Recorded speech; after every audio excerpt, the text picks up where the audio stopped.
अंतिम बार कृति की कविता नंबर 2।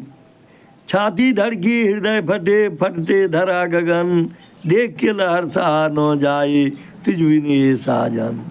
खोई मैंने सुध बुध अपनी मुरझाए है मन, अब तक थी मैं नारी सुहागन आज बनी बिरहन। छाती धड़की हृदय फटे फटते धरा गगन, देख के लहर सा न जाए तुझ बिन ये साजन। याद सताए चैन न आए अकुलाए जीवन, कब खो गए न अब तक आए बोलो किस कारण। छाती धड़की हृदय फटे फटते धरा गगन, देख के लहर सा न जाए तुझ बिन ये साजन। बयस बिताई तुझ संग मैंने तड़पाए नो मन, पर अब तड़पाने को तूने कर ली क्या कस्तन। छाती धड़की हृदय फटे फटते धरा गगन, देख के लहर सा न जाए तुझ बिन ये साजन। तड़पे कर्ण बैन को नैनन को चाहिए मिलन, कहाँ गए घर वापस आओ मेरे जीवन धन। छाती धड़की हृदय फटे फटते धरा गगन, देख के लहर सा न जाए तुझ बिन ये साजन।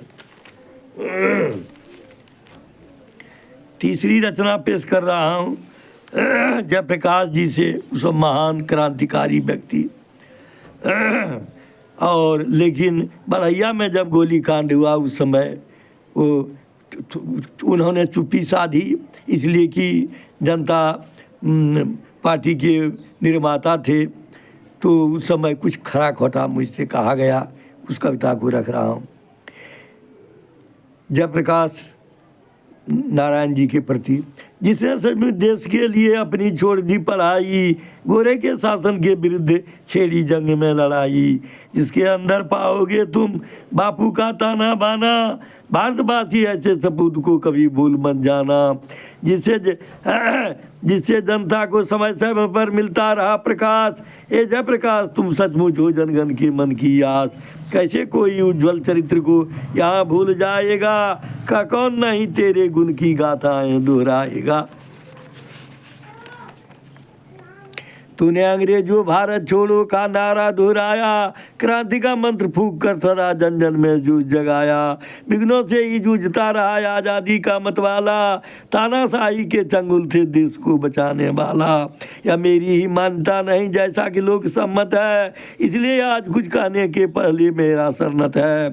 सच पूछो तो तेरे विरुद्ध कुछ कहा नहीं जाता है, पर तेरी अब हरकतें देख चुप रहा नहीं जाता है। ये जयप्रकाश बोलो किस कारण से तुम मौन गए हो, क्यों चुप रह कर इन जुल्मी के तुम अत्याचार सहे हो। सुनकर ही तेरा आह्वान भारत की जनता जागी, पर पता क्या तुम निकलोगे मीठा जहर देश का बागी। यदि यही जानते पहले तो तुम भी सुनते फटकार, जनता से इस विश्वासघात को बार बार धिक्कार। गया और पटना गोली कांड में तुम्ही ने जाकर सांत्वना दिया उनके परिवारों को निज अश्रु बहाकर। पर जनता सरकार ने बढ़ैया में गोली चलवाई, तो कभी नहीं तूने उसके विरुद्ध आवाज उठाई।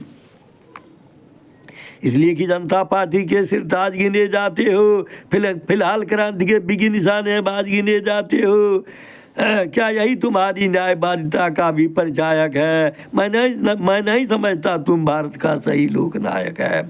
मैंने सोचा सत्ताधारी को तुम ही नचाते हो, पर वही नचाने लगा तो तुम नाच भी नहीं पाते हो। न जाने तेरी राजनीति पर क्यों जनता को शक है, कुछ करने के पूर्व ही सोचना होता आवश्यक है। सच पूछो तो बदनामी का इल्जाम बुरा होता है, हाथ से लगाम छोड़ने का परिणाम बुरा होता है। सत्ता की काली करतूतों का हर क्षण बंदा फोड़ू, तुम जब तक जिंदा रहो यहाँ संघर्ष करना छोड़ू। क्या सत्ता में ही परिवर्तन लाना था तेरा काम, मंजिल भी पाकर नहीं सूर करते क्षण भर आराम।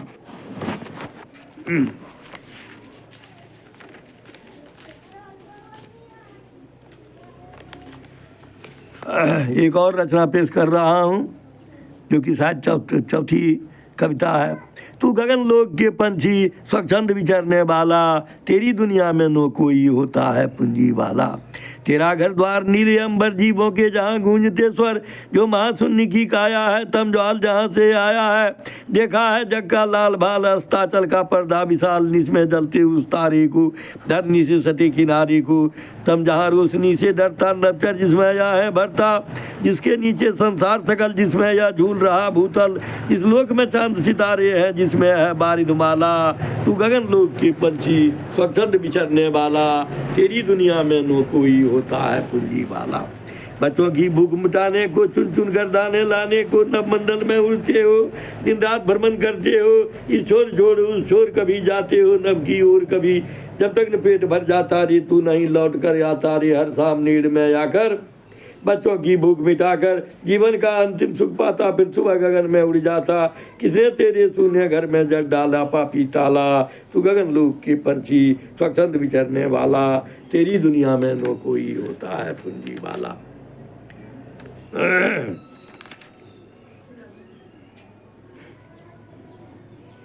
जब से पीढ़े में आया है रो रो कर दिवस बिताया है, दुख का अनुभव करते हो क्यों व्यर्थ भार सहते हो। तेरा संसार अलग होगा नो जहाँ अकेला खग होगा। सब मग्न बने होंगे घर में कुछ उड़ते होंगे अंबर में, नौ मौन बने होंगे तुझसा लड़ते होंगे निश्चल चुपसा।